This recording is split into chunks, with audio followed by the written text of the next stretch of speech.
goes to the mining stage. That will change the dynamics of the economy of the Malawi. And we anticipate that most of these projects might be starting the action mining in the next 2 to 3 years. Next 2 or 3 years. Yes. And you're saying that there is going to be change in the dynamics. What dynamics are we referring to? I think the dynamics we are talking about the forex generation, because most of these projects, they will be able to generate forex. And we are talking about job creation, because the magnitude of these projects, they are going to create quite a lot of job opportunities for different areas. And there is a potential for the GDP to increase with at least maybe 15 to 20% with this kind of project when they start in the next 2 or 3 years. Yours is a company whose name cannot go missing if we're to talk about mining in the country. But my interest today is in bauxite. Why are you particularly interested in bauxite? What is bauxite? Yeah, bauxite is an ore that when we smelt, we process first into alumina, and we smelt to make aluminium. So if you see so many products that are made for aluminium, maybe you have heard about iron sheets, like electric cables, so many things that we use for windows. So you have heard about somebody building a house using aluminium products. So it's a metal that we use for so many products. So it's a very, very key product that can make the industry grow, or we can also generate forex from this bauxite. But the main what we get from the bauxite is after processing to alumina, then we smelt to make aluminium. So how do communities get to benefit from this? Yeah, there is 3 stages of benefit. The first one is at the community level. The community level, we are talking about infrastructure development. The plant which we're going to put there, it will increase the economy. There will be a lot of people coming into to work there. That also generates revenue, create business opportunity for the community. Apart from that, the project will give opportunity, employment opportunity, about 1,300 people that are classified in different skilled levels. We call about skilled and non-skilled. Those are some professional and expatriates. So the major components of this project is for local people that are non-skilled and skilled labor. You see, we are graduating so many engineers in this country, metallurgists, geologists, geological engineers. This is the opportunity for them to use their knowledge which they've attained from the universities to contribute for the economy for the country. How many people do you plan to employ? The total number is about 1,300. They are in different categories: skilled, non-skilled, and expatriates. And oftentimes, communities tend to be neglected when such projects are taking place. What assurance are you giving these people that you'll not set them aside when it comes to benefiting from this? The way how we do our projects as a Kaswiri, we involve quite a lot of communities. Because for us, it's cheap as well. To take somebody from a long distance, it's quite expensive than taking somebody who is already there. And since the project which we develop in a particular area, we take as a project for the community, and we take as our family, and we make sure that they benefit quite a lot from the project. Sometimes they say, okay, there are people, they didn't go to school. We say, well, there is non-skilled labor that we also employ. Apart from that, we have got a professional that transfer the skills to our local people for them to be engineers. You don't need to be an engineer to go to school. You just need an experience, somebody to teach you to be to be an engineer. So we have got so many people who are working with us, but they are not born like engineers. But because they're being involved with engineers, they've learned the skills. Now they are practicing their skills. You did your feasibility study. Yes. How did you come up with the location? The history about the bauxite being there for the past 30 years, And the bauxite which we were pursuing is not new. It's not us we have discovered the bauxite. The bauxite was discovered about 37, 40 years ago by the white people, which were doing exploration and mapping for the country. So for us, we just take the project from where it was stopped. As I mentioned to you, that this project was stuck because of power. For the past 30 years, we didn't have enough power to explore, to smelt, to process this project. At the end of the day, the project was not feasible because there was not enough power. Now, for the past 15 years, Malawi has increased in terms of power capacity. So with this latest development of interconnection from Mozambique, it has made this project more viable. What is giving you confidence that indeed you're going to come up with enough bauxite from the site? The bauxite resource is already there. That is viable. And that is will make a significant change to the economy. But the challenge which we had was the power issue, because the government of Malawi couldn't give enough power for smelting. And recently, there was a development that Malawi was funded by Millennium Challenge to increase the network of transmission of power. And recently, there was also development in terms of interconnection from the Mozambique. And that has also made this project more feasible, that we can have power, stable power, that we can be able to spread. Our plan, main goal, is to smelt this bauxite, and that we can add value for the country. Okay. And I mentioned that from our plan, we anticipate to do about 560,000 tons a year of bauxite. And that will translate to about 100,000 tons of aluminium. That can generate about $260 million a year of revenue for the government. All right, speak of value addition. Mulanje is one of the tourist destinations in Malawi. How do you plan to balance these two? Much as you're mining and then putting into consideration the tourism aspect. Yes, that's a very good question. Our strategy is to call sustainable mining, where we balance both parts, the tourism and the mining. But what people they don't understand is like the side where we want to do the actual bauxite, it's a plateau, that Linje, and the other side for the tourism is a different side. You may understand that the Mulanje is about 167 square kilometers in terms of the perimeter. We are only working on the less than the 10% of the site of Mulanje. What we want to do, the plan is like to also, we need to promote the tourism. How are we going to promote the tourism? We are going to put cable cars. For us to be able to transport bauxite from the mountain down to the smelting plant, which is not in the mountain, we will need to put cable cars. These cable cars will be used for the same tourist. When we are transporting bauxite on the mountain down to the smelting plant, when they are going up there, they will be empty. That's where they're going to take the tourists up to the mountain. In so many countries, mining has been also a tourism attraction site. When should we expect these cable cars to be in? Once we have finalized our financing model, which now we are going towards the funding process, we will start the implementation of the cable cars. The cable car will only take us about 6-7 months to build the cable cars. There are concerns that you might be neglecting host communities. How do you respond to this? Yeah, the model which we use as a Kaswiri, how we develop our project, you usually use local people.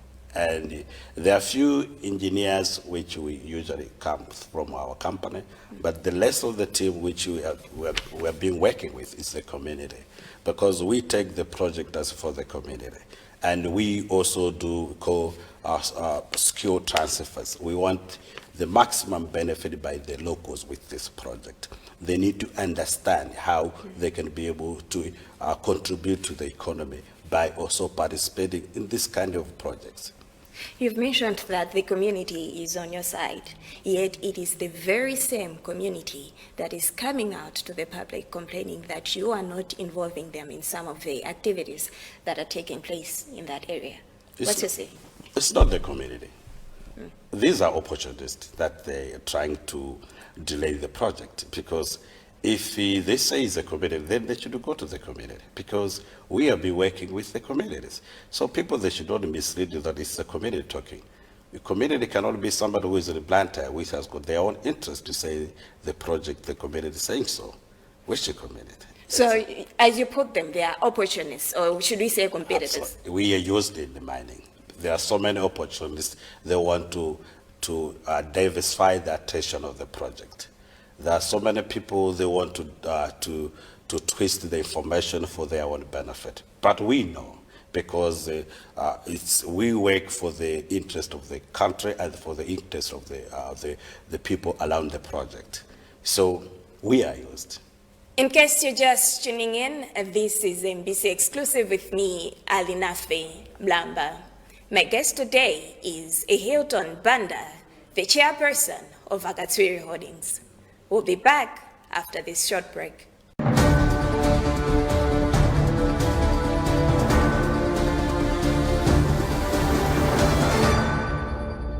Welcome back. This is MBC Exclusive. My name is Alina Thimlamba, and today we are discussing mining with the chairperson of Akatswiri Holdings, Mr. Hilton Banda. How do you plan to conserve the environment? Because we understand you're targeting 2 plateaus. Yes, I'll start with the methodology which we want to use for the mining. We're going to use the open cast. Open cast, the nature of the plateau which we want to do, the resource, the bauxite, it's like gravel.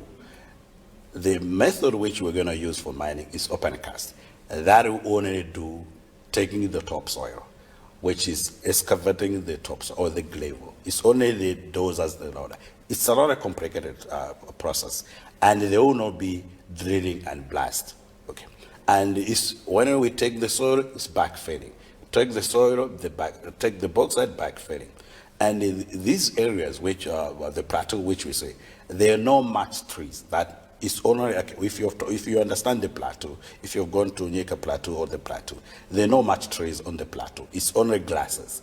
That once we put back the soil, we're going to put back the we call reforestation to improve the vegetation of how the previous was, and we'll make sure that our environmental impact assessment has outlined the methodology how we're going to reclaim the areas which we have done mining. Your environmental impact assessment, have you weighed the cons of the project? The process of the environmental impact is still going on. We haven't finished it. So once it's finalized, then we'll come up to you to answer the question that what is the merit between the environment. But from the feasibility study, that the initial assessment which we did, we see that there is no much an impact to the environment with the nature of the mining which we want to adopt. There is no much impact, yes, which means there is an impact. So how do you plan to address the impact that is already there? Yeah, it depends on the specific impact which you ask, because each project has got the negative or the positive impact.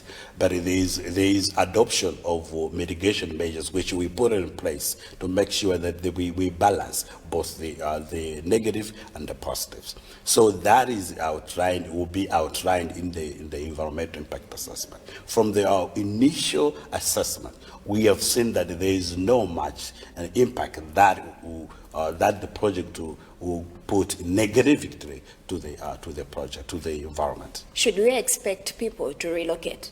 No, this project there's no relocation, because our plan, we are doing the actual mining on the top of the mountain. And our smelting plant, it's a bare land that is used only for agriculture. So this area which we identified, there is no relocation of the people there, because we only need a few hectares of land for our own smelting plant. And the actual mining is done on the mountain where there are no people, there are no residential houses, there is no people staying at the mountain. So there is no relocation of the people on this project. If we're to go back to history of mining in Malawi, we've often seen investors getting pressure from people relocating to their site. How do you plan to accommodate people who planned to move to Mulanje in the course of your project? Yeah, that's why each project has got its own social impacts. You may understand that this kind of nature project, they will attract quite a lot of people. There will be social destruction, social attraction, where there's money exchanging. Where every area where there's money exchange, everybody want to go there to make business. That's why this also some of the significant benefit for the district that is hosting this project, where there'll be revenue increased because there'll be a lot of business opportunities. So they always say the merits, the positive and the negative part of it when there's social destruction of the families. Yes, that is. But there is, we have put in place measures that help in terms of social destruction through our social offices, social welfare offices from the district. That will be handling such kind of issues if there is any negative impact. But that is if people moving towards a certain area, that means there is a positive. There's economy is good there. That's why some of the opportunities for the people staying there, they'll have so many customers for their business. Some of the people will be working from our project, but they also give business to other. They'll give business to other industries that are close by the area. You seem to have so much confidence in this project. But then, are you getting enough support from stakeholders? Yeah, this project, we have support. The reason why the support is because we are 100% sure that this is a game changer. As I mentioned, that the resource is there. What is needed for us to start the actual mining? So we have been given support from the government. As you understand that this is it's not a small project, but what we want to assure Malawians that we are not pressured. We don't want to do things quickly because somebody wants us to do quickly. This kind of project needs quite a systematic analysis of each and every process, and it takes with the time. But the government has helped quite a lot to speed up some of the processes, which sometimes takes time. In terms of development agreement, they have started to speed up such kind of processes. But we anticipate that we are almost to the finishing line to start the project. As I mentioned, that this project needs quite a lot of money. And we are hoping that we can get most of the money within the country. Before we talk about the money, you're saying that government is giving you necessary support, isn't it? Yes. How do you respond to allegations that there is political interference in your operations? No, there is no political interference because sometimes each and project that will give a significant change to the government, we always get pressure to start the project. That is already maybe the pressure we can talk about. That when are you starting the project? It's a very difficult question because the government we should start the project like yesterday, but looking on the magnitude, the technicality of the project, we cannot speed up the processes. We have to follow the processes. That's why you see we have got confidence what we are doing because we are following the processes, and we are hoping that the processes will be soon now end, that we can start the actual mining. As I mentioned, that this project, the main challenge was the power. So there is a significant movement with the government in terms of giving us the power. So we don't see any challenge ahead for us to explore this resource to make sure there is a significant change for the country. Because for example, I'll give you the revenue which the tobacco has given. It's less than about $300 million. We are talking about this project that will give 90% of the revenue, about $200 million a year. It's we call a forest generating project that will create more jobs and the sustainability of the country. We can't keep on asking for, say, let's generate forex. This is a resource which is available for us. Why can't we take it and use the resource so that we can develop our country? At what extent have you involved the Ministry of Tourism in this project? Oh yes, the Minister of Tourism being involved in so many meetings where we want to integrate. I know they have got their own plans. We also have the plans, but sometimes the ministry integrate with the Minister of Mining. You may understand that we are the client of Minister of Mining. So usually the Minister of Tourism usually engage with Minister of Mining to integrate their ATM strategy. So being a client, we hear from our main hosting, which is the Minister of Mining, to advise how we can implement the project. Let's talk about funding. How much are we looking at just for this project? For this project, for our initial plan, the feasibility, we're looking at about $800 million for both the smelting plant, but we have a strategy how we want to raise money for this project, and what I can assure you that I know Malawians.